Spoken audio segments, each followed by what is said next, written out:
Hi friends, I was all set for a different GodPod, but thought this followed much better and would be quick until I learned I had to use Clipchamp. New tech is always difficult for me, so here goes. This is Granny's GodPod 64, Science in the Bible and the Old Testament Flood Narrative. As J. Warner Wallace points out, none of the accounts of the flood, either the ancient Near Eastern or the Old Testament, were written by eyewitnesses. The events all happened before the lives of the writer. So how do we know which version to trust? Does any version describe other things that could not have been known in ancient times, but which science has now proven to be true? And that might lead us to believe what else they say. The Bible is not a scientific manual, but if I see something in the Bible that relates to a scientific fact, I should expect it to be correct according to modern knowledge, shouldn't I? Can we find any science in the Bible that should not have been known by the ancient world? I think so. First of all, science agrees with the Bible in that the universe was formed first, then the stars, and then the earth. The waters parted to form the land and the sea, and man came last.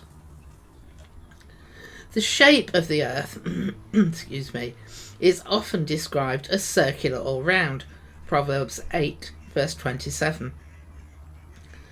While there is the phrase, the four corners of the earth, that is used in the directional sense of the points of the compass. But ancient cultures did think the earth was flat, and both Muslim and Hindu writings suggest if you travel too far in one direction you'll fall off.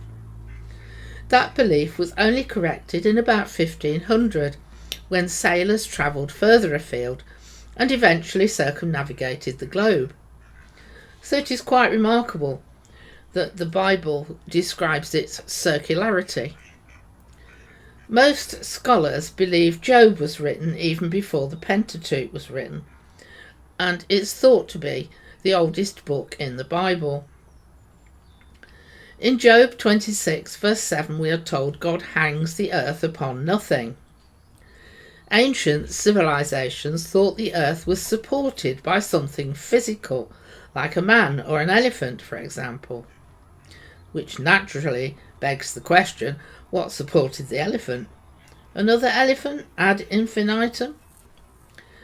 When Job says God stretched out the heavens, it matches that we now know space is constantly expanding. But how could Job know that? We all know the phrase in the beginning of Genesis 1:1, but Paul in 1 Corinthians 2 verse 7 speaks of God's hidden wisdom ordained before the ages, secret wisdom before the time began. No other ancient text describes the universe as having a beginning in this way. Even today, the Mormon faith believes in a created God, that there is an infinite regression of gods. In Genesis 15, verse 5, there is no fear when Abraham is taken outside to look at the number of stars in the night sky. But Jeremiah 10, verse 2, tells of the Gentile nations being dismayed at the signs of the heavens. Ancient Chinese texts believed an eclipse was caused when a dragon ate whatever was being covered up and regurgitated it later. Any unusual activity in the stars caused fear because they thought they were gods who were angry. The Mithras religion of Persia was based on the Perseus and Taurus constellations, and their movement as the earth tilted was interpreted as their fighting above and below the horizon and who was winning. By the time of Jesus' birth, the Magi, who were Gentiles, had learned to read the signs of the heavens and were not afraid to follow the star of wonder. Surprising knowledge of the oceans is also found in the Old Testament. 2 Samuel 22 verse 16 and Psalm 18 verse 15 talk of the channels of the sea. Job 38 verse 16, the springs of the sea. And Jonah 2 5-6, the mooring of the mountains in the deep. Most peoples until the 19th century believed the bottom of the ocean was sandy and shaped like a bowl, with the deepest part in the middle. In the 19th century, though, they discovered the Marianas Trench, which is deeper than Mount Everest is high, and a mountain range 10,000 miles long in the Atlantic. But only the Jews knew where there were valleys in the sea. The springs of the deep and the fountains of the deep, Proverbs 8:27-28, were originally thought to be just figurative speech, until in 1977 the first underwater spring was discovered off the coast of Ecuador. 1.5 miles deep, it gushes at 450 degrees. Surely the writers of the Old Testament are correct and not just lucky. And there's more. Psalm 8 verse 8 talks of the paths of the sea. Paths in the sea or currents were not discovered until 1800. Why does no other ancient text write about these things? The natural laws of the hydrological cycle are described in Genesis 8 verse 22, Job 28 verse 26 and 36 verse 8, Ecclesiastes 1 6-7, and Amos 9 verse 6.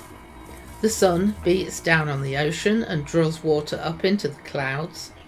The wind acts on the clouds and the water is dispersed back to the earth, on the land, into rivers and streams, or back into the ocean.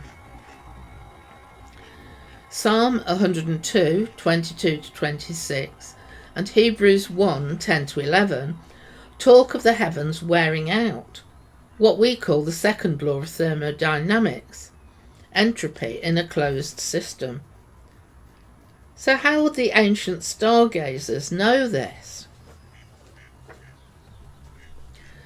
God rebuffs Job's challenge, 38 verses 31-2, by asking if he can keep the constellation of Pleiades together. We now know they are not just 7 stars, but 7 clusters of stars that look like one star because they are so tightly together and moving in the same direction. God asks, can Job loose the bands of Orion? We now know the band consists of 3 stars named Mintaka, Al-Nilam and Al-Nitak, equally spaced, an almost straight line of second magnitude stars. But we now know the 2 stars on the right will gradually get closer together and form a naked eye double, while the other will drift away eastwards and the band will no longer exist. God says, can Job guide the great bear and its cubs?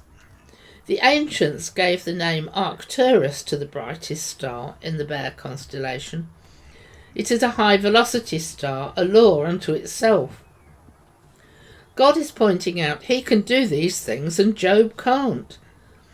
But how did Job get the features of these 3 right in those times? And can we get those answers from the Epic of Gilgamesh or the Epic of Atrahasis? No.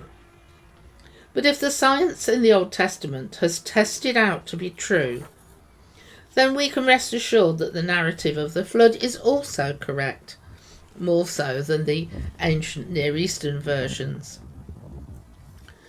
And a final word about the Bible being inspired. Maybe we have a slightly erroneous idea of each writer being inspired. It may be more than that. Have a look on YouTube at Robert Breaker's video, The Order of the Books of the Bible. He does not follow the majority of scholarly thought on the book of Hebrews, but when you see how the pattern of the Old Testament corresponds to the New Testament and also to the book of Isaiah, be prepared to be amazed. I was. Okay, I hope you enjoyed this. I'm off to finish the next one. Bye.